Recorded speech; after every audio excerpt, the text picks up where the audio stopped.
భద్రాద్రి కొత్తగూడెం జిల్లా బోర్డు ఉన్నత పాఠశాలలో పనిచేస్తున్న సీతారామయ్య అనే టీచర్పై ఫిర్యాదు నమోదైంది. తమ పట్ల అసభ్యకరంగా ప్రవర్తించారంటూ 7 విద్యార్థినులు హెడ్ మాస్టర్కు కంప్లైంట్ ఇవ్వడంతో ఉన్నతాధికారులు విచారణ చేపట్టారు. ఈ ఘటన ఆలస్యంగా వెలుగులోకి వచ్చింది. వారం క్రితం విద్యార్థినులు ఫిర్యాదు చేస్తే పాఠశాల హెచ్ఎం బయటకు రాకుండా ఉండేందుకు ప్రయత్నించారు.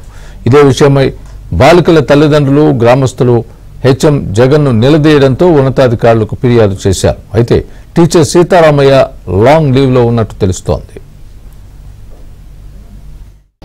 మా పట్ల అభియోగాలు అంటే అనుచితంగా ప్రవర్తించినట్టు నాకు వ్రాతపూర్వకంగా వాళ్ళు వినిపించడం జరిగింది.